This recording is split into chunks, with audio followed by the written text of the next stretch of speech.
রাধে রাধে বন্ধুরা, শুভ সকাল। তো আজকের হচ্ছে হোলি, তো সবাইকে বলে নি হ্যাপি হোলি। তো এইদিকে দেখো সকাল সকাল গপুকে একদম স্নান করিয়ে সিংহাসনকে সুন্দর করে ফুল দিয়ে সাজিয়ে, গপুর কিন্তু নতুন ড্রেস এনেছি, তোমরা তো কালকের ভিডিওতে দেখিয়েছো। আর এদিকে তোমাদের দাদা আমাকে আবির এনে দিয়েছিল, সেই আবির দিয়ে সুন্দর করে একটু ডিজাইন করার চেষ্টা করো।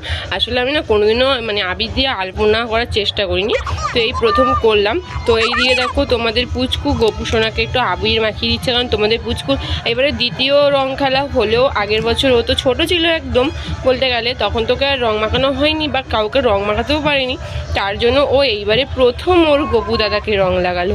আর আমিও সেটা তোমাদের সাথে একটু ভিডিও করে শেয়ার করে রাখলাম, কারণ আমার ছোট্ট ছেলেটা ও দাদাকে রং মাখালো প্রথম, তার জন্য। তারপরে আমিও গপুকে এক এক করে সব ধরনের যা যা রং ছিল গালে একটু করে লাগিয়ে দিলাম।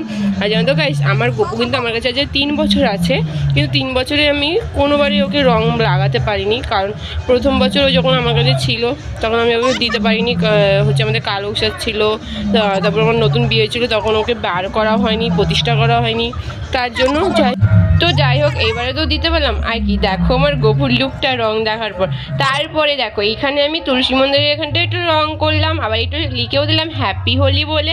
আর এই তুলসী মন্দিরটা একটু ফুল টুল দিয়ে সুন্দর করে সাজিলাম। আর হ্যাঁ, তোমাদেরকে একটা কথা বলে নি, আমার না একটু ভয়েসে প্রবলেম হতে পারে, কারণ চারধারে বক্স চলছে, গান হচ্ছে, ওই জন্য। আর এই দেখো বারবার শুধু তোমাদেরকে ঠাকুর ঘর দেখাচ্ছি, কারণ আমার ঠাকুর ঘর দিয়ে এত ভালো লাগছে, শুধু তাকিয়ে থাকি মনে হয়। তো যাই হোক, এখানে দেখো আমার কার্তিক সোনা, সখী, আরেকটা যে কার্তিক আছে, ওদের তো নামগুলো তোমাদেরকে বলিনি, ওটা পরে বলবো। যাই হোক, তো ওদেরকেও আমি রং মাখিয়েছি। আর এদিকে আমার গপু সোনাকে কেমন লাগছে কমেন্ট করে জানিও। টাটা বাই বাই, আজকের ভিডিও এই